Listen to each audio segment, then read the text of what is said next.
Praise the Lord. आज आपण प्रभू येशू ख्रिस्ताला वधस्तंभावर खेळायला आलेलो नाहीये। काही ठिकाणी चालू झालं, कुठे खेळून झाला, आपल्याला थोडा उशीर झाला, मला यायला थोडा उशीर झाला, पण आज आपण प्रभू येशू ख्रिस्ताला वधस्तंभावर खेळणार नाहीये, कारण यहुदी चिन्हे मागतात, हेल्लेणी ज्ञानाचा शोध करतात। आम्ही तर वधस्तंभावर खिळलेला ख्रिस्त गाजवतो। हा यहुद्यास अडखळण व हेल्लेण्यास मूर्खपणा असा आहे खरा, परंतु पाचारण झालेल्या यहुदी व हेल्लेणी अशा दोघांचंही तुमच्यासाठी आणि माझ्यासाठी देवाचे सामर्थ्य व देवाचे ज्ञान आहे, असा ख्रिस्त आम्ही आज गाजवतो। Praise the Lord. म्हणून आज आपण वधस्तंभावर खिळलेला ख्रिस्त गाजवण्यासाठी, त्या ख्रिस्ताचा पुनरुत्थानाचा संदेश गाजवण्यासाठी आणि पुनरुत्थित ख्रिस्ताचा गौरव करण्यासाठी एकत्र आलेले परमेश्वराच्या नावाला धन्यवाद देऊया। जोरदार आपण टाळ्या वाजवूया आणि परमेश्वराचा गौरव करूया। पुनरुत्थित ख्रिस्तामध्ये आनंद घेऊया। प्रभू येशू ख्रिस्त वधस्तंभावर खेळला गेला। काही ठिकाणी खूपच इमोशनल चित्र दाखवलं जातं, खूप सुंदर चित्र वर्णन केलं जातं। आपण चित्र वर्णन आज करणार नाही, तर जसं पास्टरांनी सुरुवातीला सांगितलं की प्रभू येशू ख्रिस्ताने काय केलं हे आपल्याला समजलेलं आहे का, ते आपण पवित्र आत्म्याच्या सामर्थ्याने आज समजावून घेणार आहोत। आणि ते समजून आपण पवित्र आत्म्याच्या सामर्थ्याने त्याच्यासाठी जगण्यास, त्याची सुवार्ता गाजवण्यासाठी आपण स्वतःला समर्पित करणार आहोत। त्यासाठी आपण पवित्र आत्म्याचं सहाय्य मागूया। इफिसकरास पत्र याचा पहिला अध्याय आणि याचा 17 आणि 18 वचन आणि 19 वचन आपण वाचूया। इफिसकरास पत्र पहिला अध्याय 17, 18, 19। आपला प्रभू येशू ख्रिस्त याचा जो देव वैभवशाली पिता, याने तुम्हाला आपल्या ओळखी संबंधीच्या ज्ञानाचा व प्रगटीकरणाचा आत्मा द्यावा। आज आपण तो ज्ञानाचा आणि प्रगटीकरणाचा आत्मा मागूया की ज्याद्वारे परमेश्वर देवाची ओळख आपल्याला होईल। परमेश्वर देवाने प्रभू येशू ख्रिस्ताच्या वधस्तंभावरील मरणाच्या द्वारे काय साध्य केलं हे आपल्याला कळेल। प्रभू येशूने वधस्तंभावर नेमकं काय केलं हे आपल्याला कळेल आणि त्यासाठी त्याच्या ज्ञानाचा आणि प्रगटीकरणाचा आत्मा आपण मागूया। म्हणजे त्यामुळे तुमचे अंतःचक्षु प्रकाशित होऊन, आपल्या अंतःकरणाचे नेत्र त्याच्यामुळे प्रकाशित होतील। त्याच्या आत्म्याच्या द्वारे आपल्या अंतःकरणाचे नेत्र प्रकाशित होऊन त्याच्या पाचारणामुळे निर्माण होणारी आशा कोणती, पवित्र जनांमध्ये त्याने दिलेल्या वचनाच्या वैभवाची समृद्धी केवढी आणि जे आपण विश्वास ठेवणारे त्या आपणाविषयीच्या त्याच्या सामर्थ्याचे अपार महत्त्व ते काय हे आज आपण समजून घेऊया। आणि हे त्याच्या बलशाली पराक्रमाच्या कृतीवरून आपण ओळखून घ्यावायची परमेश्वराची इच्छा आहे। आणि ते परमेश्वराची बलशाली पराक्रमाची कृती काय हे आज आपण समजून घेणार आहोत। आणि म्हणून आपण स्वतःला समर्पित करूया। आपण प्रार्थना करू। आबा बाबा, तुला धन्यवाद देतो, तुझे उपकार स्तुती करतो। आजचा सुंदर दिवस तुझ्या चरणाजवळ येऊन तुझ्या वचनावर मनन करण्यासाठी तू दाखवलास, धन्यवाद देतो। प्रभू येशू, तू जिवंत आहेस, तू पुनरुत्थित आहेस, तू देवाच्या उजवीकडे तुझ्या गौरवामध्ये आज तुझ्या कृपेच्या राजासनाजवळ आम्ही विश्वासाने येतो। तुला धन्यवाद देतो, तुझे उपकार स्तुती करतो आणि तुला विनंती करतो की आबा पित्या, तू आमचे अंतःकरण उघड। प्रभू येशू, तू आमच्या अंतःकरणाचे नेत्र प्रकाशित कर। तू आम्हाला तुझ्या ओळखी संबंधीच्या ज्ञानाचा आणि प्रकटीकरणाचा आत्मा दे। पवित्र आत्म्या, आम्ही तुझ्यावर अवलंबून राहतो। तू आम्हाला सहाय्य कर। तू आम्हाला आबा पित्याची आणि प्रभू येशूची अधिकाधिक ओळख करून दे। तू आम्हाला वचनाचा उलगडा करून सांग आणि आम्ही तुझं वचन केवळ ऐकणारे न होता त्याप्रमाणे आचरण करणारे व्हावं आणि विश्वासाप्रमाणे कृती करणारे असावं। यासाठी आबा पित्या तुझ्या पवित्र आत्म्याच्या सामर्थ्याने तू आम्हाला चालव। प्रभू येशू, तू आमच्यासाठी वधस्तंभावरचं मरण सहन केलंस, याचं प्रकटीकरण तू आज आम्हाला कर आणि आमच्या जीवनाद्वारे तू गौरवला जा। नासुरी प्रभू येशू ख्रिस्ताच्या नावात विनंती केली म्हणून तोय, आमेन। आज गुड फ्रायडे आहे। गुड फ्रायडेच्या दिवशी प्रभू येशू ख्रिस्त वधस्तंभावर मरण पावला हे आपण बरेच वर्ष ऐकलेलं आहे। का तो वधस्तंभावर मरण पावला? तर आपल्या पापांची क्षमा होण्यासाठी तो वधस्तंभावर मरण पावला, हे पण आपण ऐकलेलं आहे, बरोबर? पण मग आपल्या पापांची क्षमा होण्यासाठी प्रभू येशू ख्रिस्तच का आला आणि प्रभू येशू ख्रिस्त मरणच का पावला? परमेश्वर तर सर्वसमर्थ देव आहे. तो कोणताही मार्ग काढू शकत होता, तो काहीही करू शकत होता. जाऊ दे, लेकरच आहे, मीच बनवलेले, आता पडले पापात, काय करता, राहू द्या, जगू द्या, असाही विचार झाला असता, बरोबर. पण त्यासाठी पापांच्या क्षमेसाठी देवाने प्रभू येशू ख्रिस्तालाच का पाठवलं? किंवा प्रभू येशू ख्रिस्त मानव देह धारण करूनच का आला आणि त्याने मरणच का सहन केलं, हे आज आपण समजून घेण्याचा प्रयत्न करूया. प्रभू येशू ख्रिस्त देह धारण करून का आला आणि पापाच्या क्षमेसाठी तो का मरण पावला, हे आपण सहन करू, हे आपण शिकून घेऊ, समजून घेऊ की त्याने मरणच का सहन केलं, दुसरा काही उपाय का नाही केला. प्रभू येशू ख्रिस्ताने मरण सहन करून, वधस्तंभावरचं मरण सहन करून काय साध्य केलं, काय झालं त्याने, हे आपण शिकण्याचा प्रयत्न करूया. की प्रभू येशू देहाने आला, त्याने मरण सहन केलं, त्याने मरणच का सहन केलं, मरण सहन करून त्याने काय साध्य केलं आणि त्याच्या मरणाचा मला काय उपयोग झाला, बरोबर. आपण तर नेहमीच ऐकतो की प्रभू येशू ख्रिस्त वधस्तंभावर मरण पावला, त्याने कोणते 7 शब्द उद्गारले ते आपल्याला माहिती आहे, क्रमाने आपल्याला ते तोंडपाठ आहे, बरोबर. पण हे सर्व का झालं, त्याने काय केलं आणि त्याचा माझ्या जीवनावर काय परिणाम झाला, त्याचा माझ्या जीवनावर जो परिणाम झालेला आहे तो फक्त आजसाठी नाही, तर माझ्या भूतकाळामध्ये, माझ्या वर्तमान काळामध्ये आणि येणाऱ्या भविष्य काळामध्ये त्याच्या मरणाचा काय परिणाम झाला आणि आता पुढं काय. प्रभू येशू ख्रिस्त 2000 वर्षापूर्वी मरण पावला. आपण त्याचं दरच वर्षी स्मरण करतो आणि दुःखद बाब ही आहे की वर्षातून एकदाच करतो. वधस्तंभावर केलेले 7 शब्द जे प्रभू येशू ख्रिस्ताच्या मुखातून निघालेले उद्गार आहे, हे आपण वर्षातून एकदाच ऐकतो, दुसरे ऐकत नाही, तर ते गाणे म्हणून ऐकतो, शास्त्रपाठ, गाणं, मग तो शब्द, ते गाणे आपले पाठ झालेले. पण पुढे काय की दरवर्षी प्रभू येशू येईपर्यंत आपल्याला हेच करायचंय, 7 शब्द ऐकायचे, गाणं म्हणायचं आणि मग परत आनंदाने जसं काही झालंच नव्हतं असंच घरला यायचं. ह्याच्यातून बाहेर पडण्याची आपल्याला गरज आहे. रीती रिवाजामधून आपल्याला बाहेर पडण्याची गरज आहे. जे धार्मिक विधी आहे त्याच्यातून आपल्याला बाहेर पडण्याची गरज आहे. कारण पवित्र शास्त्रामध्ये कुठंच असं लिहिलेलं नाही, बरोबर. आणि जर तसं लिहिलेलं असतं तर जर तशी करावी अशी परमेश्वराची इच्छा असते तर त्याने तसं लिहून ठेवलेलं असतं. पण आज आपण प्रभू येशू ख्रिस्ताच्या वधस्तंभाचं आणि त्याने आपल्यासाठी जे अर्पण केलेले आहे त्याचं आपण जे मनन करणार आहोत, तर ते त्याने का केलं हे आपण समजून घेणार आहोत आणि त्याचा माझ्या जीवनासाठी मला काय उपयोग झालेला आहे आणि त्याद्वारे माझ्या जीवनाकडून परमेश्वराची काय इच्छा आहे हे आपण समजून घेणार आहोत की आता पुढे काय हे समजून घेणं महत्त्वाचं आहे. सर्वात प्रथम आपण हा पहिला मुद्दा बघूया की प्रभू येशू ख्रिस्ताने मरणाचाच का मार्ग निवडला, दुसरा मार्ग का निवडला नाही, मरणच का, दुसरा मार्ग का निवडला नाही. तर सर्वात प्रथम आपल्याला पाहायला मिळतं उत्पत्तीच्या पुस्तकामध्ये 1ल्या अध्यायामध्ये 26व्या वचनामध्ये परमेश्वर दिवक म्हणाला की आपण आपल्या प्रतिरूपाचा मनुष्य निर्माण करू. परमेश्वराने संपूर्ण सृष्टीची निर्मिती केली आणि आता सर्व संपूर्ण सृष्टीची निर्मिती झाल्यानंतर परमेश्वर दिवक म्हणाला की आपण आपल्या प्रतिरूपाचा मनुष्य निर्माण करू. कशासाठी निर्माण करू? उत्पत्तीचं पुस्तक 1ला अध्याय आणि 26वं वचन, इथे देवाची मानवासाठी काय इच्छा आहे ती परमेश्वराने प्रकट केली. समुद्रातील मासे, आकाशातील पक्षी, ग्रामपशु, अवघी पृथ्वी आणि पृथ्वीवर राहणारे सर्व प्राणी यावर ते सत्ता चालवतात.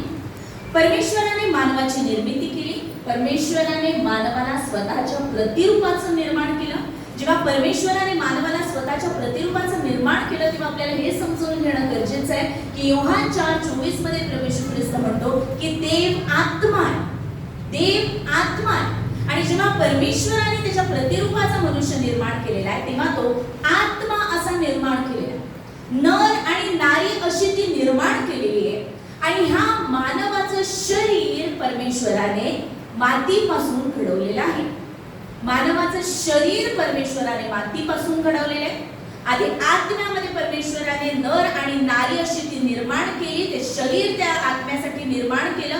जेव्हा परमेश्वराने त्या शरीरामध्ये श्वास फुंकला, तो जीवनाचा आत्मा फुंकला, तेव्हा मानव हा जीवधारी प्राणी झाला. परमेश्वराने आदामापासून हवेला वेगळं केलं. परमेश्वराने नर आणि नारी अशी ती निर्माण केली, आदामाला निर्माण केलं. मग आदामापासून नरापासून त्याने नारी वेगळी केली, आदामापासून त्याने हवा वेगळी केली आणि त्याने नारीला निर्माण केलं, हवेला त्याने निर्माण केलं आणि परमेश्वराने त्यांना निर्माण केलं आणि त्या बागेमध्ये ठेवलं. अशासाठी की त्यांनी परमेश्वराने निर्माण केलेल्या सृष्टीवर अधिकार आणि सत्ता चालवावी आणि त्याची काळजी घ्यावी. अधिकार आणि सत्ता चालवावी म्हणजे काय? गुलामगिरीत नाही टाकायचंय सृष्टीला, तर देवाची प्रीती, देवाचा स्वभाव आणि देवाचं पावित्र्य याने सत्ता आणि अधिकार पृथ्वीवर चालवावा. परमेश्वराच्या सहवासामध्ये असावं, परमेश्वराच्या सहभागितेमध्ये असावं, परमेश्वराच्या पावित्र्यामध्ये माणसाने असावं. यासाठी परमेश्वराने मानवाला निर्माण केलं.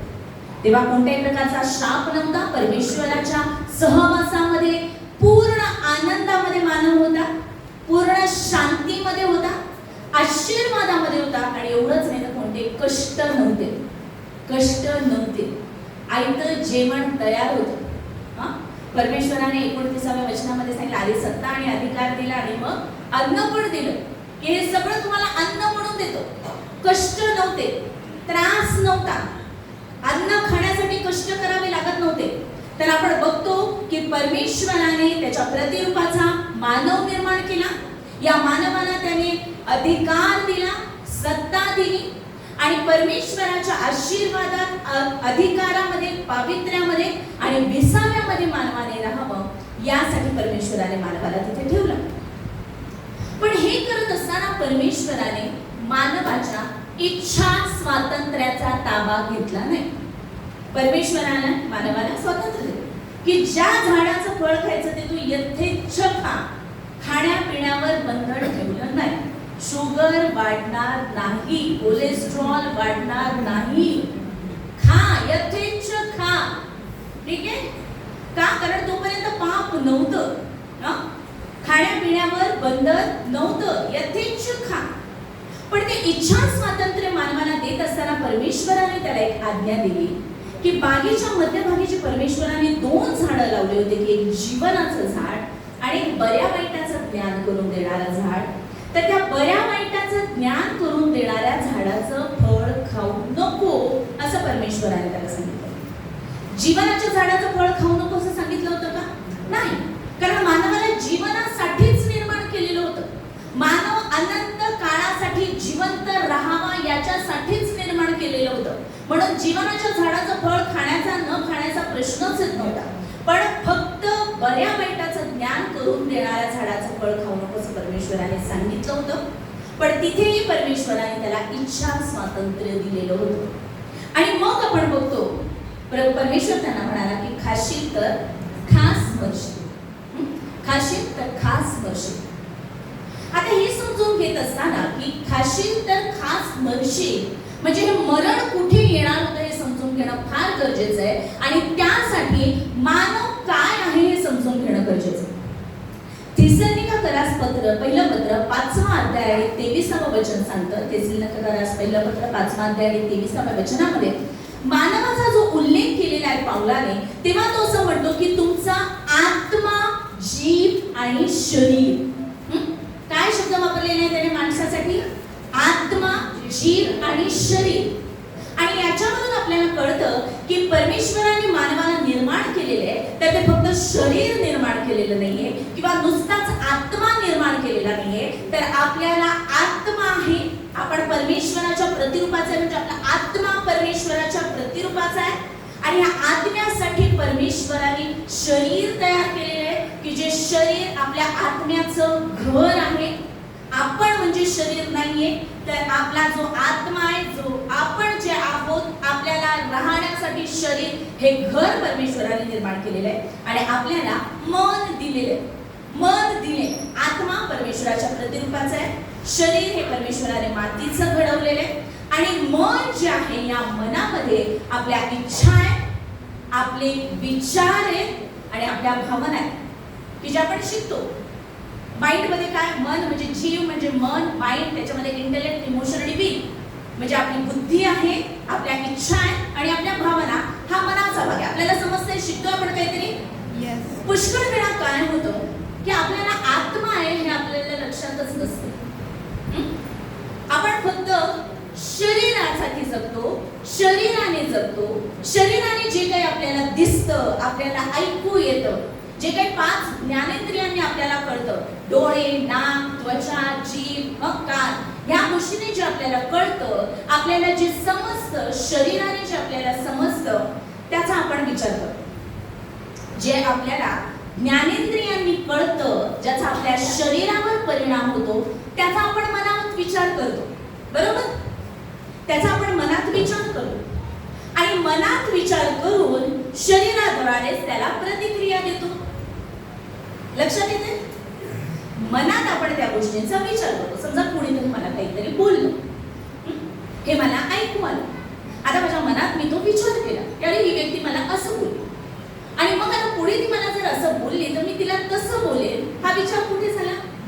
मनामध्ये झाला. त्याच्यामध्ये मी माझ्या बुद्धीने त्या गोष्टीचा विचार केला, माझे इमोशन, माझ्या भावना त्याच्यामध्ये गुंतल्या गेल्या, आणि तसं मी शरीराने रिॲक्ट केलं की पुन्हा ती व्यक्ती माझ्या समोर आली, तर जे काही ती व्यक्ती माझ्याशी वागली होती त्याचं डबल मी रिस्पॉन्स दिला. बरोबर? तर काय झालंय? फक्त शरीर आणि मन, शरीर आणि मन. पण या पलीकडे जो मूलवान आत्मा आहे की जो देवाच्या प्रतिरूपाचा आहे आणि जे खरे आपण आहोत त्याच्याबद्दल आपण विचारच करत नाही. ज्ञानेंद्रियाद्वारे, शरीराद्वारे आपण भौतिक जगाशी संपर्क साधतो. मनाद्वारे, जीवाद्वारे आपली जी बुद्धी आहे, आपली भावना आहेत, आपले विचार आहेत, याच्याद्वारे आपण भौतिक जगाशी संपर्क साधतो. आपल्याला कळतं, आपल्याला समजतं, आपण विचार करतो. पण शरीराच्या द्वारे किंवा मनाच्या द्वारे आपल्याला आत्म्याच्या गोष्टी समजू शकत नाही. आपल्या लक्षात येते? शरीराच्या द्वारे आपल्याला आत्म्याच्या गोष्टी समजू शकत नाही. आणि म्हणून पाऊल म्हणतो की जसं तुम्ही तुमचं जगिक शरीर, जगिक मुख तुम्ही आरशामध्ये पाहता, तसं देवाचं पवित्र वचन तुमच्यासाठी आरसा आहे. कशासाठी आरसा आहे? आपण शरीर आपल्या आरशामध्ये बघतो तेव्हा आपल्याला काय कळतं?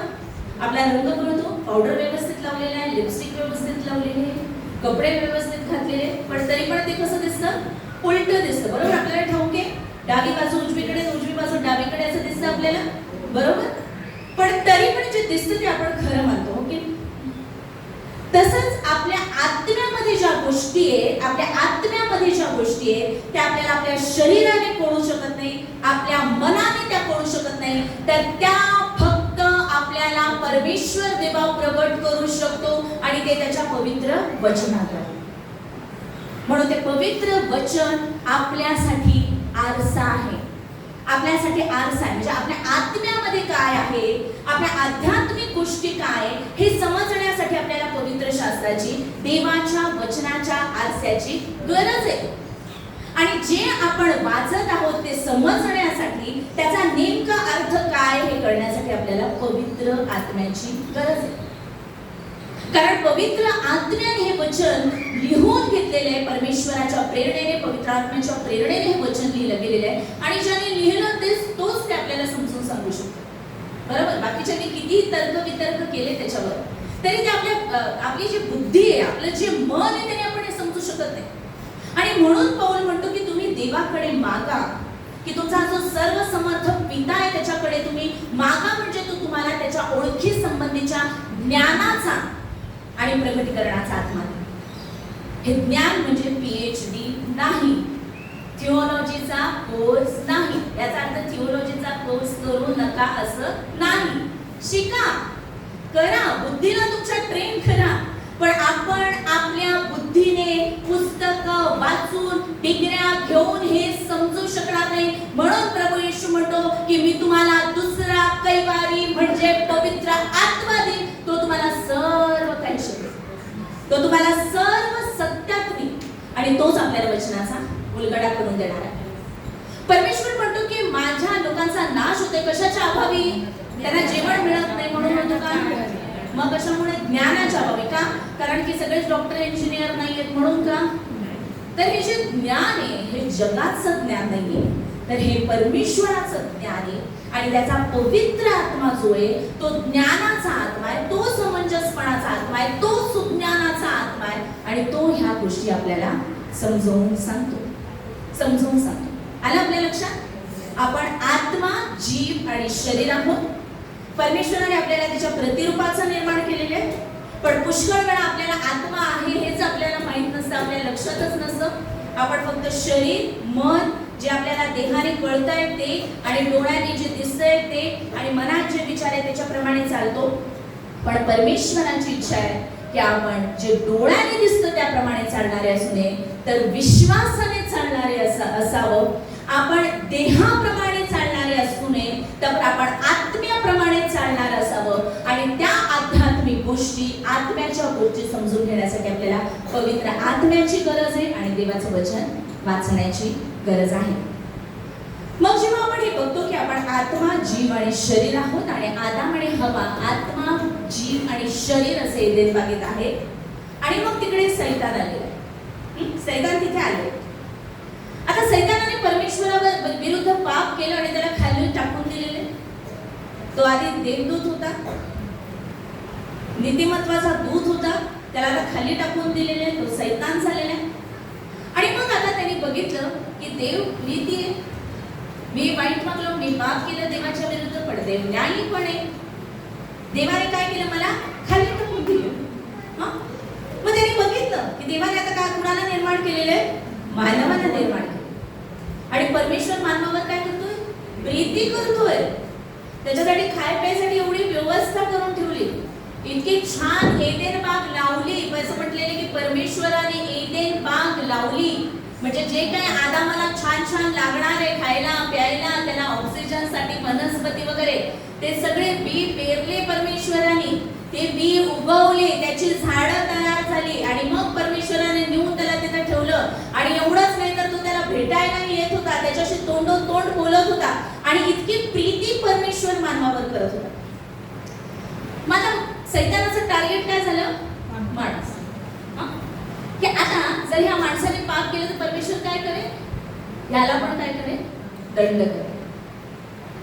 हा विचार कोणाचा होता? देवाचा होता का? मग मी पाप केल्यावर परमेश्वर मला दंड करेल असा विचार आपल्या मनात आला तर तो परमेश्वरापासून आहे का? मी पाप केलं तर परमेश्वर मला शिक्षा करेल हा विचार परमेश्वरापासून आहे का?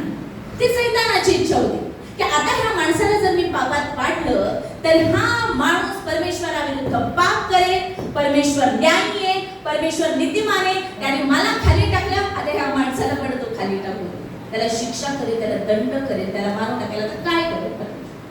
आणि मग साप तिकडे आला, सैतान तिथे आला. थोडं वेगळं आहे आपलं चाललंय आज जरा, सात शब्द वगैरे आपण घेणार नाही, रुटीन मध्ये आपण घेणार नाही. आज जरा आपण वेगळ्या पद्धतीने शिकण्याचा प्रयत्न करूया.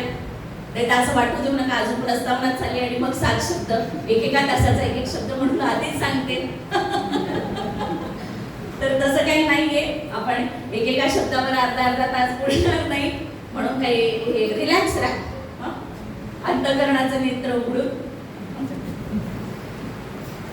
मग सैतान तिकडे आला आणि मग हवेला त्यांनी काय सांगितलं की परमेश्वराने कोणत्या झाडाचं फळ खाऊ नको असं तुला सांगितलं का? ती म्हणाली नाही, सगळ्या झाडांचं फळ खायला सांगितलंय, फक्त हे बऱ्या वाईटाचं ज्ञान करून देणारं जे झाडाचं फळ आहे ते खाऊ नको असं परमेश्वराने सांगितलं. आणि असं सांगितलंय की जर ते फळ खाशील तर खास मरशील, फळ खाल्लं तर मरशील, खास मरशील. पण आता सैतान तिला म्हणतोय की तू मरणार नाही, तुम्ही मरणार नाही, तर तुम्ही देवासारखे बरे वाईट जाणणारे व्हाल, देवासारखे बरे वाईट जाणणारे व्हाल. आता ह्याचा अर्थ हा होतो की देवाला बरं वाईट सगळं माहीत आहे, पण आतापर्यंत मानवाला बरं वाईट जाणणं हे माहीत नाहीये. कारण हा जो भाग आहे हा मनाचा भाग आहे, हा मनाचा भाग आहे, हा बुद्धीचा भाग आहे, की चांगलं वाईट कळणं हा बुद्धीचा भाग आहे. आणि हा अजून मानवाला नाहीये.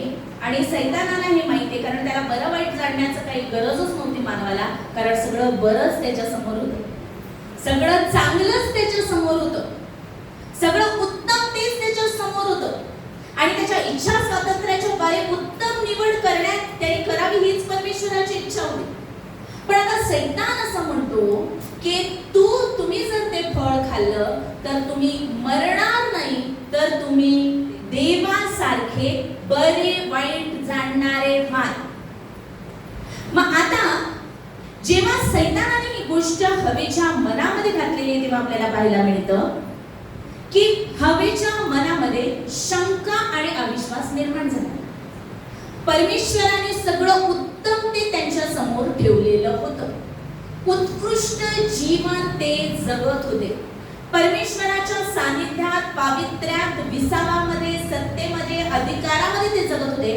पण आता तिच्या मनात असं आलं की देवबाने काहीतरी आमच्यापासून लपवून ठेवलेलं, काहीतरी दिलेलं नाही. हा अविश्वास तिने परमेश्वरावर दाखवला.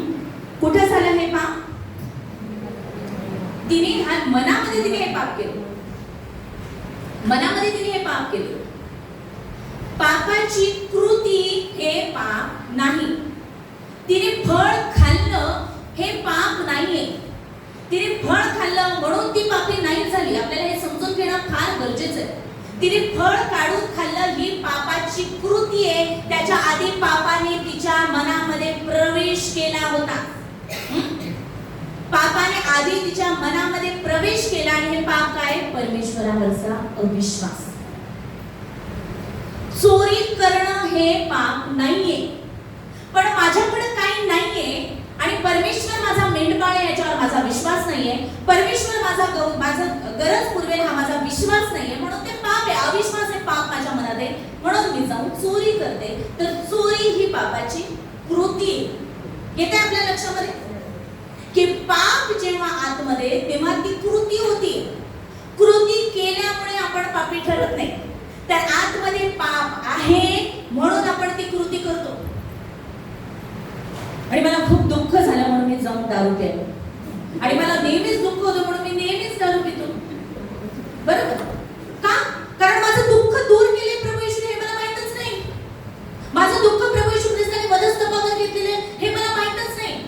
त्याने माझ्या डोळ्याचं अश्रू पुसून टाकलेले, त्याने मला हर्षरूपी तिलाचा अभिषेक केलेला, ह्याच्यावर माझा विश्वास नाहीये. आणि तो देवाच्या प्रति अविश्वास हे पाप माझ्यामध्ये, आणि त्या पापामुळे मी कृती करतोय की मी जाऊन दारू पितो. तर दारू पिणे ही पापाची कृती झाली. लोक व्यभिचारात जगतात. का व्यभिचार करतात? कारण परमेश्वराने मला दिलेली पत्नी, मला दिलेला पती, त्याच्यामध्ये मी संतुष्ट नाहीये. काहीतरी अजून चांगलं माझ्यापासून लपवून ठेवलेलं आहे. आणि परमेश्वराच्या विषयीचा अविश्वास की जे परमेश्वराने मला दिलेले आहे ते मला चांगलं वाटत नाही, जे परमेश्वराने माझ्यासाठी ठेवलेले आहे ते मला चांगलं वाटत नाही, त्याच्या पलीकडे जाऊन मी स्वतः काहीतरी मिळवेल माझ्यासाठी. परमेश्वरावर अविश्वास आणि मग व्यभिचाराची कृती. परमेश्वरामध्ये आपण संतुष्ट नाहीये, परमेश्वर मला संतुष्ट करणार आहे हा माझा विश्वास नाहीये, परमेश्वराप्रती माझा अविश्वास आहे, परमेश्वराने जे मला दिलेले ते उत्तम नाहीये हा अविश्वास आहे, शंका आहे. आणि हे अविश्वासाचा पाप माझ्यामध्ये, म्हणून मग जाऊन ती व्यक्ती व्यभिचार करते. आपल्या लक्षात येते? तसं हवेने फळ खाल्लं आणि पाप केलं हे आपण नेहमी ऐकतो, पण हवेने आधी पाप केलं आणि त्या पापाची कृती म्हणून तिने ते फळ खाल्ले. येते आपल्या लक्षात? ह्याच्यावरून आपल्याला हे समजायला मदत होईल की शरीराने आपण जी कृती करतो त्याच्यामुळे आपण पापी ठरत नाही, तर आपल्या आतमध्ये जे पाप आहे त्या पापामुळे आपण पापाची कृती करतो. हे आपल्याला पुढे आपल्या पापांची क्षमा झाल्यावर काय झालं हे समजून घेण्यासाठी आपल्याला उपयोग होणार आहे, म्हणून आपण हे लक्षात घेऊया. मग जेव्हा हवेला हे सांगितलं गेलं तेव्हा तिने पण काय केलं? आधी ज्ञानेंद्रियांचा वापर केला की हे फळ दिसण्यास मनोहर, खाण्यास चांगलं आणि शहाणपणाच्या प्राप्तीसाठी इष्ट आहे असं तिने बघितलं. तिने तिच्या ज्ञानेंद्रियांचा उपयोग केला, तिने त्याच्याबद्दल विचार केला आणि मग तिने विचार करून, मनामध्ये तो विचार करून तिने शरीराने, जो मनात तिच्या पापाचा विचार आला होता, त्या पापाच्या विचाराच्या अधीन तिने शरीर केलं. तिने ते फळ काढलं आणि खाल्लं. तिने काढलं आणि खाल्लं. सैतान फक्त विचार करणार, एखादी गोष्ट तो आपल्याला दाखवणार आणि विचार करायला आपल्याला लावणार. पण आपण आपल्या ज्ञानेंद्रियांचा उपयोग कसा करत आहोत, आपल्या शरीराचा उपयोग कसा करत आहोत, आपल्या मनामध्ये आपण त्याचा काय विचार करत आहोत, त्याच्यावर आपली कृती आणि त्या कृतीचा परिणाम अवलंबून. इथे कुठे आत्म्याबद्दल काही आलं का? नाही आलं का? कारण हवेला जो परमेश्वराच्या प्रतिरूपाचा आत्मा मिळालेला होता, त्या आत्म्याचं इकडे काहीच नाही. त्या आत्म्याकडे मन लावलेलं नाहीये. तर तिने शरीराकडे मन लावलेलं आहे, मनाकडे मन लावलेलं आहे. आत्म्याचा कुठे उल्लेख आला का? नाही. दिसायला ते चांगलं आहे, मनोहर आहे, खायला ते चांगलं आहे शरीर, आणि शहाणपणाच्या प्राप्तीसाठी इष्ट आहे की मला बुद्धी मिळेल, म्हणजे मन. म्हणजे तिने ती जी खरी हवा काही जी आहे, आत्मा, जीव आणि शरीर, तिने कोणत्या गोष्टींचा विचार केला? फक्त तिच्या शरीराचा आणि मनाचा. पण जो आत्मा आतमध्ये, जो परमेश्वराच्या प्रतिरूपाचा आहे, तिने त्याला कुठेच महत्व दिलेलं नाही, की जे आपण रोजच्या जीवनात करत असतो. जर तिने आता तिचं मन देहाच्या गोष्टींकडे न लावता जर आत्म्याच्या गोष्टींकडे लावलं असतं, की तू जे सांगतो त्यापेक्षा माझा स्वर्गीय पिता जे सांगतो त्यावर मी विश्वास ठेवते, की त्यांनी जे मला दिलेले आहे ते उत्तम आहे. तो म्हणालेला आहे की जर मी हे फळ खाल्लं तर मी खास मरेल, म्हणून मी ते फळ खाणार नाही, तर मी आत्म्याच्या गोष्टींकडे लक्ष लावेल. आणि म्हणून रोमकरास पत्रामध्ये पाऊल म्हणतो की देहाचं चिंतन हे मरण आहे, पण आत्म्याचं चिंतन हे जीवन आणि शांती. तिने फक्त शरीराने जे दिसतंय त्याच्यावर विचार केलेला, मनाने तिने निर्णय केलेला आहे. मनामध्ये जे पाप तिच्या आलेले आहे त्याच्या आधी तिने तिचं शरीर केलेलं आहे, आणि तिचे पापाचा विचार तिच्या मनामध्ये आलेला होता त्याच्या अधीन ती झालेली आहे, पण त्याचा परिणाम आत्म्यावर झालेला आहे. समजतं आपल्याला? त्याचा परिणाम आत्म्यावर झालेला आहे. तिने जे काही देहाने आणि मनाने विचार केलेला आहे, शरीराने आणि जीवाने विचार केलेला आहे, त्याचा परिणाम तिच्या आत्म्यावर झालेला आहे, की त्यांनी परमेश्वराच्या विरुद्ध पाप केलं, परमेश्वराची आज्ञा त्यांनी मोडली आणि ते परमेश्वराच्या सहवासापासून दूर गेलेले. आणि वचन सांगतं की पापाचं वेतन मरण आहे. सैतान जे तिला म्हणाला की तो खरोखर मरणार नाही, तर हे तो सांगत होता शरीराबद्दल, पण परमेश्वर जो म्हणाला की तू खास मरशील हे तो सांगत होता आत्म्याबद्दल. पण हवाबाईने तिचं मन आत्म्याकडे लावलेलं नाहीये, तर तिने शरीराकडे लावलेलं आणि तिने ते फळ खाल्लेलं आहे. तिने ते खाल्लेलं आहे, आदामाला ते दिलेलं आहे, पण त्याचा परिणाम आत्म्यावर झालेला आहे, की आत्म्याला आध्यात्मिक मरणाला सामोरं जावं लागलेलं आहे. आत्मा परमेश्वरापासून दूर गेलेला. मग आता अशा परिस्थितीमध्ये असताना, आत्मा परमेश्वरापासून दूर गेलेला असताना, आत्मा आध्यात्मिक दृष्ट्या मृत झालेला असताना, आपण बघतो की तिचं मन करप्ट झाले, तिचे विचार पण करप्ट झालेले, विचार दूषित झालेले, शरीराने तिने पाप केलेले, विचार दूषित झालेले, शरीराने पाप केलेले, त्या पापाचे परिणाम तिच्या आत्म्याला पण आध्यात्मिक मरण आलेले. आत्मा हा परमेश्वराच्या प्रतिरूपाचा आहे, म्हणून आत्म्याला मरण नाही तर आत्म्याला भविष्य. आत्म्याला मरण नाही, आत्म्याला भविष्य.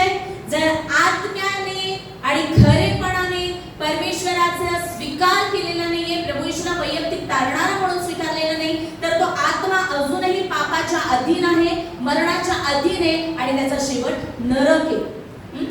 सर्व काळासाठी असलेला तो नरक. पण जर हा आत्म्याने आपण प्रभू येशूचा आपला वैयक्तिक तारणारा म्हणून स्वीकार केलेला आहे, जर आपण ते तारण अनुभवलेले, तर आत्म्याचं प्रतिफळ जीवन त्याला मिळणार, सार्वकालिक जीवन. लक्षात येते? जेव्हा मानवाने पाप केलं, आपण बघितलं त्याच्यामध्ये आत्मा, जीव आणि शरीर काय, आपण मग बघतो त्याचे परिणाम काय, की आत्म्याला आध्यात्मिक मरणाला सामोरं जावं लागलेले. जोपर्यंत आता ह्या आत्म्याचं तारण होत नाही तोपर्यंत तो पापाच्या, शापाच्या, सैतानाच्या, मरणाच्या दासात राहतो आणि त्याचा परिणाम आहे नरक. पण जर ह्या आत्म्याने आपण प्रभू येशू ख्रिस्ताला आपला तारणारा म्हणून स्वीकारलेले, आपला प्रभू म्हणून स्वीकारलेले, तर आपण स्वर्गात जाऊ. मन जे आपल्याला आहे, मन ते काय झालेले, कलुषित झालेले, दूषित झालेले, वाईट विचार माणसाच्या मनात यायला लागलेले, लोभाचे, पापाचे विचार मनामध्ये यायला लागलेले. आणि त्याचबरोबर शरीर, जे शरीर, त्या शरीरावर देखील पापाचे परिणाम आहेत. आणि त्याच्यातला सगळ्यात मोठा परिणाम काय, पापाचा मोठा परिणाम काय, आजार. तिचे आजार आपल्याला पाहायला मिळतात. शरीरामध्ये काय आजार, आजारामुळे काय होतं, आजारामुळे तो आजार वाढून वाढून वाढून ट्रीटमेंट नाही घेतलं तर काय होणार, मरण. पाप मरणाला उपजवतं. पाप आपल्या आत्म्यामध्ये जेव्हा पाप आहे तेव्हा ते आपल्या मनाला कलुषित करतं, आपल्या शरीराला त्याने कलुषित केलेलं आहे. आणि जोपर्यंत ते मरण आपल्या शरीरामध्ये उपजवत नाही तोपर्यंत ते पाप करत राहतं. येते आपल्या लक्षामध्ये ते पाप कार्य करत राहतं. मग जेव्हा आपण अशा प्रकारे याचा विचार करतो तेव्हा आपल्याला त्याचे बाकीचे परिणाम पाहायला मिळतात, की आता परमेश्वराच्या आशीर्वादातून मानव निघालेला आहे, तो शापाच्या अधीन झालेला आहे. परमेश्वराचा जो विसावा होता त्याच्यातून तो निघालेला आहे आणि त्याला कष्ट करावे लागणार आहे. कष्ट त्याने स्वतःवर ओढून घेतलेले. आणि आधी सगळं यथेच्छ खा होता, आता हे खाऊ नको, ते खाऊ नको, मीठ कमी खा, साखर कमी खा. हे पापाचे परिणाम आलेले. आणि जे सदैव जिवंत राहण्यासाठी परमेश्वराने मानवाला निर्माण केलं होतं, पण आता पाप मध्ये आल्यामुळे पापाचा परिणाम मरण हा झालेला. आणि मग मानवाने पाप केल्यामुळे आपण बघतो की परमेश्वराने त्याला एदेन बागेतून बाहेर काढून टाकलं. का बरं बाहेर काढून टाकलं, का बाहेर काढून टाकलं, कारण परमेश्वर देव चिडला होता. जर एक मिनिट जरी तू तिथे थांबला असता तर परमेश्वराने त्याला भस्म करून टाकलं असतं. परमेश्वराने त्याला बागेतून काढताना म्हटलं की आता तो ते बऱ्या वाईटाचं ज्ञान करून देणारं फळ खाऊन आपल्यातल्या एकासारखा झालेला आहे. आणि आता जर त्यांनी जीवनाच्या झाडाला हात लावला तर ह्या पापी स्थितीमध्ये तो अनंत काळासाठी जिवंत राहील. आपल्या लक्षात येत आहे, आपल्याला फक्त गरगर फिरणारी तलवार आणि देवदूत ठेवलं हे आपल्याला आठवतं. पण ते का आपण म्हणत आहोत, आपण शिकत आहोत की का हे झालं हे समजून घेणं गरजेचं आहे. आणि त्याच्या मागे देवाची प्रीती आहे, देवाचा न्याय नाहीये. आपण पापी पडलेल्या अवस्थेमध्ये, आजारामध्ये, पापामध्ये, शापामध्ये, मरणाच्या दास्यामध्ये सार्वकालिक जीवनामध्ये जगावं अशी त्याची इच्छा नाही. सार्वकालिकतेसाठी आपलं जीवन हे अशा पापाच्या अधीन असावं अशी त्याची इच्छा नाही. जर पापी मानवाने ते फळ खाल्लं असतं जीवनाचं तर तो त्या पापी अवस्थेमध्ये जिवंत राहिला असता. किती कठीण ही परिस्थिती आपण समजू शकतो का, की आजाराने बेड रिडन पेशंट आणि त्याला वाटत राहिलं की आता मला कधी मरण येईल. आणि हीच परिस्थिती नरकामध्ये आपल्या लक्षात येते की हीच परिस्थिती नरकामध्ये आत्म्यासाठी, की मरणाची इच्छा करतील पण ते त्यांना येणार नाही. आपण प्रकटीकरणामध्ये वाचतो. त्या स्थितीमध्ये आपण असावं यासाठी परमेश्वराने आपल्याला निर्माण केलेलं नाही. त्याने आपल्याला जीवनासाठी निर्माण केलेलं आहे. त्याने आपल्याला सार्वकालिक जीवनासाठी निर्माण केलेलं आहे, विसाव्यासाठी निर्माण केलेलं आहे, आशीर्वादांसाठी निर्माण केलेलं आहे. आणि ही जिवंत देवाची इच्छा आहे. सैतानाने मध्ये येऊन लुडबुड केली म्हणून देवाची इच्छा, देवाची योजना फेल्युअर होऊ शकत नाही. Praise the Lord. आणि म्हणून परमेश्वराने एकीकडे आदामाला आणि हवेला त्या एदेन बागेतून बाहेर काढलेले आहे, पण दुसरीकडे पुन्हा एकदा त्याला जीवनात आणण्यासाठी, परमेश्वराच्या सहवासात आणण्यासाठी, आशीर्वादामध्ये आणण्यासाठी, विसाव्यामध्ये आणण्यासाठी, आनंद काळच्या जीवनासाठी ज्याच्यासाठी त्याला निर्माण केलं होतं त्याच्यामध्ये आणण्यासाठी तारणाची योजना केली आहे. Praise the Lord. आपल्याला समजतंय, आपण शिकत आहोत. हे आपल्याला समजणं आणि शिकणं फार गरजेचं आहे, कारण तेव्हा आपल्याला कळेल की देवाने आदामाला चिडून तिथून बाहेर काढलेलं नाहीये, तर प्रीतीमुळे बाहेर काढलेले आहे. देव प्रीती आहे. तुमचा स्वर्गीय प्रेमळ पिता तुमच्यावर खूप प्रीती करतो. तो तुम्हाला शिक्षा करत नाही, तो तुम्हाला दंड करत नाही. म्हणूनच त्याने येऊन विचारलं की आदामा तू कुठे? त्याला ठाऊक होतं की आदामाने त्याच्या विरुद्ध पाप केलेलं आहे. त्याला ठाऊक होतं की आता त्याला मरणाला सामोरं जावं लागणार आहे. पण तरी पण तो आलेला आहे आणि फक्त एदेन भागीत येऊन त्याने आदामाला विचारलं नाही की आदामा तू कुठे आहे. तर त्या पतित परिस्थितीतून संपूर्ण मानव जातीला बाहेर काढण्यासाठी त्याने त्याच्या पुत्राला स्वर्गातून पृथ्वीवर देह धारण करून पाठवलेलं. आपण शिकलो की कशा प्रकारे पापाचं आणि मरणाचं राज्य मानवामध्ये आलेलं आहे. आणि आपण बघतो की एका माणसाच्या पापामुळे सर्वजण पापी ठरले. का? कारण आता हा पापी स्वभाव जो आहे ह्या पापी स्वभावाने माणसामध्ये शिरकाव केलेला. पापी स्वभावामुळे की जे आपण मगाशी शिकलो की आपण काही पापाची कृती केल्याने आपण पापी होतो असं नाही, तर जे पाप आपल्यामध्ये ते पाप आपल्याकडून ती कृती करून घेतं. जेव्हा त्या पापाच्या अधीन आपण आपलं मन आणि शरीर करतो तेव्हा ते पाप आपल्याकडून ती कृती करून घेतं. आणि म्हणून वचन सांगतं की आदामापासून जे जन्मलेले आहेत, प्रभू येशू म्हणतो योहान 3 मध्ये की देहापासून जन्मलेले ते देह आहेत आणि आत्म्यापासून जन्मलेले ते आत्मा आहेत. म्हणून जे आदामापासून जन्मलेले, जे देहामध्ये जन्मलेले आपण सगळेजण आहोत. आपल्याला विश्वास आहे ना की अजूनही आपण माकडापासून आलो का याचा काही कोणाचा विचार नाही. तर आदामापासून जे जन्मलेले आपण आहोत, देहापासून आपण जे जन्मलेलं त्या आपल्यामध्ये त्या आदामाचा अंश आहे आणि त्याच्याबरोबर पापाचा अंश आहे. आणि म्हणून रोमकरास पत्र याचा 5वा अध्याय आणि 12वं वचन आपल्याला सांगतं. रोमकरास पत्र 5वा अध्याय आणि 12वं वचन. एका माणसाच्या द्वारे पाप जगात शिरले आणि पापाच्या द्वारे मरण शिरले आणि सर्वांनी पाप केल्यामुळे सर्व माणसांमध्ये अशा प्रकारे मरण पसरले.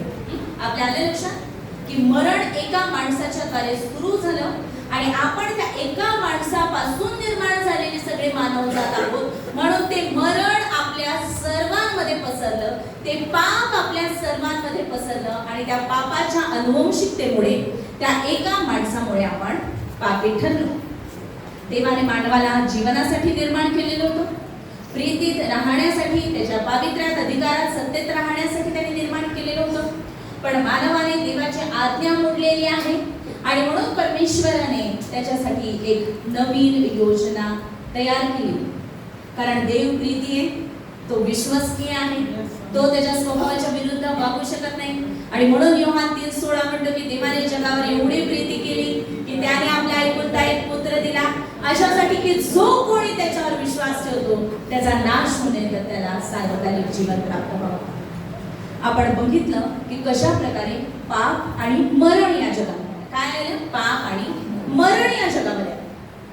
मग पवित्र शास्त्र आपल्याला सांगतं की रक्त हे जीवन आहे, पाप हे मरण आहे, पापाचं वेतन मरण आहे.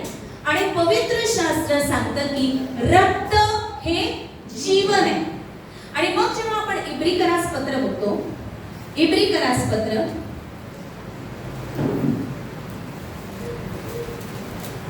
याचा 9वा अध्याय, इब्रिकरास पत्र याचा 9वा अध्याय आणि 22वं वचन. नियमशास्त्राप्रमाणे रक्ताने बहुतेक सर्व काही शुद्ध होते आणि रक्त ओतल्या वाचून पाप क्षमा होत नाही. आपल्या आतापर्यंत लक्षात आलं की पाप कशा प्रकारे आलं. आपण आत्मा, जीव आणि शरीर आहोत. ह्या पापाचे परिणाम आपल्या आत्म्यावर काय झाले, आपल्या मनावर काय झाले, आपल्या शरीरावर काय झाले आणि त्याच्याबरोबरच सृष्टीवर पण झाले. हो ना, कारण देवाच्या प्रीतीमध्ये त्या सत्ता चालवण्यासाठी मानवाला सांगितलं होतं, पण मग मानवामध्ये ती प्रीती राहिली नाही. देवाचे झाडं कापायला लागला, हे करायला लागला, ते करायला लागला. मग ग्लोबल वॉर्मिंग, हे पोल्युशन, ते पोल्युशन. पण याने काही होणार नाहीये सृष्टीला, कारण परमेश्वराने निर्माण केलेली ती सृष्टी. आणि जसं मी म्हटलं की परमेश्वराच्या योजनेला सैतान कोणत्याच प्रकारे किती लुडबुड करून ती कॅन्सल करू शकत नाही. त्याचप्रमाणे ही जी सृष्टी परमेश्वराने निर्माण केलेली आहे, एकीकडे झाडं तुटले जातात, एकीकडे वाढतात पण ते बी वाढत आहे, ते फळं देतात पण आहे. आणि आपण बघतो की परमेश्वराने जे सृष्टीचक्र लावून दिलेले ते सृष्टीचक्र चालू आहे, त्याच्या इच्छेप्रमाणे ते चालू आहे आणि त्याची इच्छा पूर्ण केल्याशिवाय ह्या गोष्टी थांबणार नाहीये. म्हणून काळजी करू नका की खूप पोल्युशन झाले तर माझे लंग खराब होऊन मी मरून जाईल. काही होणार नाही, कारण तुम्हाला मरण्यासाठी नाही तर जीवनासाठी पाचारण. ठीक आहे. मग आपण पुढे बघतो की इब्रिकरास पत्रामध्ये असं म्हटलेलं आहे 22 वचन 9 अध्याय 22 वचन आपण बघितलं की पापाचं वेतन मरण आहे. पण आता पाप क्षमेसाठी इथे परमेश्वराचं वचन सांगतं की नियमशास्त्राप्रमाणे रक्ताने बहुतेक सर्व काही शुद्ध होते आणि रक्त ओतल्यापासून पाप क्षमा होत नाही, कारण परमेश्वर म्हणाला रक्त हे जीवन आहे. म्हणजे मरणाला हरवण्यासाठी, मरणाला नष्ट करण्यासाठी जीवनाची गरज आहे. येते आपल्या लक्षात? जेव्हा अंधार होता तेव्हा परमेश्वर तेव्हा काय म्हणाला? प्रकाश हो. तो म्हणाला का अंधारा निघून जा इथून. येशूच्या नावामध्ये अंधारा निघून जा नाही. प्रकाश हो. काय म्हणाला तो? प्रकाश हो. मग अंधार नष्ट झाला का? नाही. त्याने ते वेगळं केलं. प्रकाश आणि अंधार वेगळे केले. पाऊल म्हणतो तुमच्यामध्ये खोटे असणं पण गरजेचे, कारण त्यामुळे जे पसंतीस उतरलेले ते ओळखता येते. हे जे देवाच्या वचनातले रहस्य ते आपण समजून घेणं गरजेचं आहे आणि ते पवित्र आत्मा आपल्याला समजून सांगेल. आपण अंधाराकडे लक्ष द्यायचं नाहीये. आपण प्रकाशाची प्रजा आहोत. परमेश्वराने आपल्याला प्रकाश अंधारातून काढून त्याच्या प्रकाशामध्ये आणलेले, त्याच्या प्रकाशाने आपण प्रकाशित झालेलो आहे. आपण जेव्हा कुणाला सुवार्ता सांगतो तेव्हा तू किती पापी आहे आणि तू किती अंधारात हे सांगण्याची आपल्याला गरज नाहीये, तर तुमच्याकडे जो जीवनाचा प्रकाश आहे तो ख्रिस्त त्यांना देण्याची गरज आहे. अंधार आपोआप त्यांच्या जीवनातून निघून जाणार. आणि म्हणून आपण इथे बघतो की ते पाप दूर, मरण दूर करण्यासाठी परमेश्वराने जीवनाची योजना केली. जीवनाची योजना. पापाला त्यांनी शिक्षा केलेली नाहीये, तिकडे मानवाला त्यांनी शिक्षा केलेली नाहीये, तर ते पापाचं वेतन जे मरण आहे त्याची शिक्षा होण्यासाठी त्याने जीवनाची योजना केलेली. मरण नाहीस करण्यासाठी परमेश्वराने जीवनाची योजना केलेली. परमेश्वर असं नाही म्हणाला की ह्याच्यामध्ये मरण आलेले आता ह्यांना सगळ्यांना देऊन नरकात टाकून एकदाच म्हणजे ते नाहीच होईल, नाही. तर त्याने त्याच्यातून निघण्यासाठी जीवनाची योजना केलेली आहे. आणि ते जीवन जे रक्त, ते रक्त सांडलं जाऊन पापांची क्षमा होण्यासाठी परमेश्वराने पुढे काय केले हे वचन आपल्याला सांगतं. इब्रिकरास पत्र 10 अध्याय 1 ते 7 वचन. इब्रिकरास पत्र 10 अध्याय 1 ते 7 वचन. परमेश्वर जेव्हा तारणाची योजना आखत होता, आपण मगाशी बघितलं की परमेश्वर न्यायी आहे, तो पवित्र आहे. तो नुसतं असं म्हणू शकत नाही की जाऊ दे लेकरच आहे, मीच निर्माण केलेले पाप करते, नाही. तर तो न्यायी आहे. त्याला न्याय करणं गरजेचं होतं. त्याला त्या पापाला शिक्षा करणं गरजेचं होतं. पापासाठी दंड त्याला देणं गरजेचं होतं. पण त्याच्यासाठी त्याने मानवाला तो दंड केलेला नाहीये, तर त्यासाठी त्याने योजना आखलेली आहे. इब्रिकरास पत्र 10 अध्याय 1 ते 7 वचन. तर मग ज्या पुढे होणाऱ्या चांगल्या गोष्टी आहेत, कशा गोष्टी आहेत? चांगल्या गोष्टी. तुमचं वाईट होणारे असं जर कोणता संदेश तुम्हाला सांगत असेल तर म्हणा माझा परमेश्वर पिता चांगला आहे, तो सर्वदा सर्वांसाठी सर्व काही चांगलं करणार आहे. परमेश्वर चांगला आहे, त्याची दया सनातन आहे, माझं वाईट होणारच नाही. तर मग ज्या पुढे होणाऱ्या चांगल्या गोष्टी आहेत त्यांची नियमशास्त्रात छाया आहे, वास्तविक स्वरूप नाही. म्हणून ते प्रतिवर्षी नित्य अर्पिल्या जाणाऱ्या त्याच यज्ञांनी जवळ येणाऱ्यांना पूर्ण करण्यास केव्हाही समर्थ नाही. आणि इथे पाऊल त्यांना हे सांगत आहे की पापाचं वेतन मरण आहे. रक्त ओतल्या वाचून पापांची क्षमा होत नाही. रक्ताने सर्व काही शुद्ध होतं. पण हे रक्त जे ते बैलांचं आणि बकऱ्यांचं रक्त नाहीये, तर ती फक्त एक छाया आहे. जो नियमशास्त्रामध्ये लावून दिलेला होता ती फक्त एक छाया आहे. आणि कसली छाया आहे? पुढे होणाऱ्या चांगल्या गोष्टींची. आणि म्हणून जेव्हा तो चांगला यज्ञ झाला तेव्हा त्याला आपण उत्तम शुक्रवार म्हणतो, गुड फ्रायडे म्हणतो, कारण ते पुढे येणारी चांगली गोष्ट आता घडून गेलेली आहे ह्या दिवशी, ज्याचं मनन आज आपण करत आहोत. आणि मग इथे पाहून सांगतो की जे हे यज्ञ आणि विधी, हे जे नियम लावून दिलेले होते, ही फक्त छाया आहे. आणि ते जे यज्ञ होते, ते यज्ञ करण्यासाठी जे लोक येत होते त्यांच्या पापांची क्षमा करण्यासाठी ते यज्ञ सफिशियंट नव्हते, ते यज्ञ पूरक नव्हते, ते यज्ञ ते येणाऱ्यांना पूर्ण करण्यासाठी केव्हाही समर्थ नव्हते. ते समर्थ असते तर एकदा शुद्ध झालेल्या उपासकांना त्यानंतर पापाची भावना नसल्याने ते यज्ञ करणे बंद झाले नसते. काय म्हणजे काय समजतंय याच्यातून आपल्याला, की जे यज्ञ ते करत होते, पापार्पण, दोषार्पण, अन्नार्पण, होमार्पण आणि वेगवेगळे नियम त्यांना लावून दिलेले होते, ते पाळत होते, नियमशास्त्र ते पाळत होते, यज्ञ ते करत होते, बलांडणाचा कोकरा ते मारत होते दरवर्षी. पण हे जे विधी ते करत होते, हे त्यांना, हे जे नियम ते पाळत होते, हे त्यांना पापापासून शुद्ध करण्यासाठी समर्थ नव्हते. मग का सांगितलं? जर नव्हते शुद्ध तर का सांगितलं? का नियमशास्त्र दिलं? का आज्ञा दिल्या? तर आपल्याला पापाची जाणीव होण्यासाठी. कारण पुष्कळ वेळा आपल्याला वाटतं की मी आज्ञा पाळण्याने मी नीतिमान आहे, पण परमेश्वराचं वचन सांगतं की परमेश्वर पवित्र आहे, तो पापाकडे पाहू शकत नाही. परमेश्वर पवित्र आहे. तुम्ही जेव्हा त्याच्या आज्ञा पाळाल तेव्हा तुम्ही त्याच्या जवळ येऊ शकाल, तुम्ही पवित्र होऊ शकाल, असं नियमशास्त्रामध्ये सांगितलेलं होतं. पण नियमशास्त्रामध्ये असंही म्हटलेलं होतं, परमेश्वर म्हणतो की याच्यातली जो एक आज्ञा मोडतो तो सर्वांसंबंधाने दोषी ठरतो. जो एक आज्ञा मोडतो तो सर्वांसंबंधाने दोषी ठरतो. आणि प्रभू येशू ख्रिस्त तर म्हणतो की जाऊन पाप करणं असंच नाही तर पापाचा विचार. इथे प्रभू येशू ख्रिस्ताने शिकवलं की तुम्ही मनात जो विचार करता, की पापाचं मूळ काय, तुमच्या आतमध्ये जे मूळ आहे ते तुमच्याकडून कृती करून घेतं. तर अशा प्रकारे आपण इथे बघतो की त्याच्या पापाचं मूळ आहे, जे पापाची भावना आहे ती शुद्ध करण्यासाठी हे नियम आणि हे जे अर्पण आहे हे कधीच समर्थ नव्हते. पण हे लावून अशासाठी दिले होते की त्याच्याद्वारे आपल्याला जाणीव व्हावी की मी पापी आहे, मी कितीही आज्ञा पाळल्या तरी मी नीतिमान ठरू शकत नाही. आणि म्हणून पाऊल म्हणतो की पाप हे पराकाष्ठेचे पापिष्ट दिसावे म्हणून नियमशास्त्र दिले. जसं आपण देहाने जन्म घेतो तेव्हा आपला जन्म होण्यासाठी आपण काहीच करू शकत नाही, त्याचप्रमाणे जेव्हा आपण आत्म्याने नवीन जन्म घ्यावा अशी देवाची इच्छा आहे तेव्हा हे समजून घेणं गरजेचं आहे की मी पापी आहे. पापातून सुटण्यासाठी मी स्वतःसाठी काहीच करू शकत नाही. आज्ञा पाळल्याने, नियम पाळल्याने, चांगलं वागल्याने, चांगल्या कृती केल्याने मी पापाच्या अशुद्धतेपासून शुद्ध होऊ शकत नाही. मला तारणाऱ्याची गरज आहे. आमेन.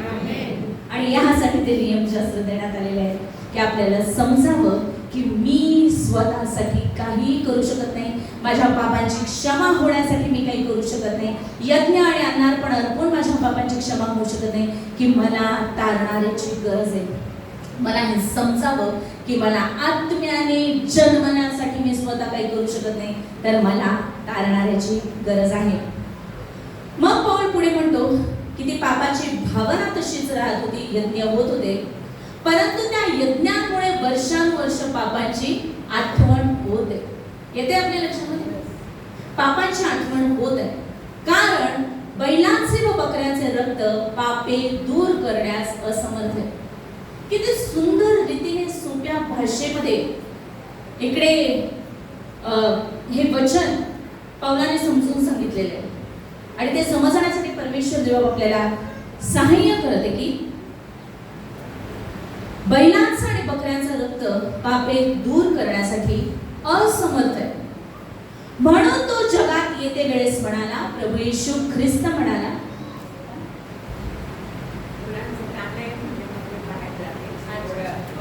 चालेल मग आपण थोडासा ब्रेक घेऊया मुलांच्या गाण्यासाठी. 2च मिनिट आपण एवढे वचन एवढे वाचूया. फक्त मुलं गाणं म्हणून बाहेर जाणार आहे, तुम्हाला कुठे जायचं नाही.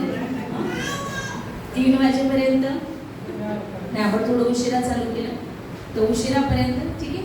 म्हणून तो जगात येते वेळेस म्हणाला, यज्ञ व अन्नार्पण यांची तुला इच्छा नव्हती, तू माझ्यासाठी शरीर तयार केलं. आलं आपल्या लक्षामध्ये?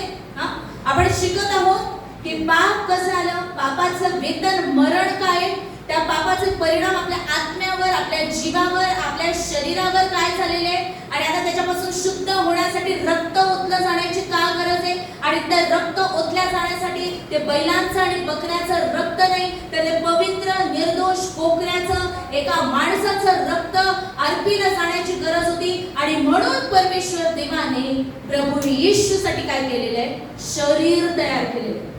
आधी तो आत्म्यामध्ये देवाबरोबर होता, शब्द देव प्रारंभी शब्द होता, शब्द देवासह होता आणि शब्द देव, आणि मग तो शब्द देह धारण करून आला. तर तो देह इथं प्रभू येशू म्हणतो की तू माझ्यासाठी शरीर तयार केले.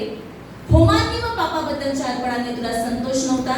यावरून मी म्हणालो, पहा हे देवा, ग्रंथपटात माझ्याविषयी लिहून ठेवले, तुझ्या इच्छेप्रमाणे करण्यासाठी मी आलो आहे. आणि प्रभू येशू ख्रिस्ताला परमेश्वर देवाने देह धारण करून या जगात पाठवलेले. आपण जो पहिला महत्वाचा मुद्दा होता तो आपण शिकलेलो आहोत की प्रभू येशू ख्रिस्त वधस्तंभावर मरण पावला. तर त्याने मरणच का निवडलं, कारण मरणाची शिक्षा, पापाची शिक्षा, पापाचं वेतन जे मरण, तो दंड दिला जाणं गरजेचं होतं. परमेश्वर न्यायी आहे, हा दंड दिला जाणं गरजेचं होतं. पण त्याच्यासाठी परमेश्वराने एक वेगळा कोकरा तयार केला. आणि तो कोकरा दुसरा कोणी नसून, ज्याला योहान म्हणतो की हा पहा जगाचे पाप हरण करणारा देवाचा कोकरा, तो प्रभू येशू ख्रिस्त स्वतः देह धारण करून या जगात आला. आणि कशा प्रकारे परमेश्वराने त्याच्यासाठी शरीर तयार केलं हे आपण पाहिलेलं आहे. आता आपले जे मुलं आहेत ते गीत म्हणतील आणि त्याच्यानंतर मग ते बाहेर जातील. आपण इथेच बसून राहू आणि आपण पुढे कंटिन्यू करूया. प्लीज.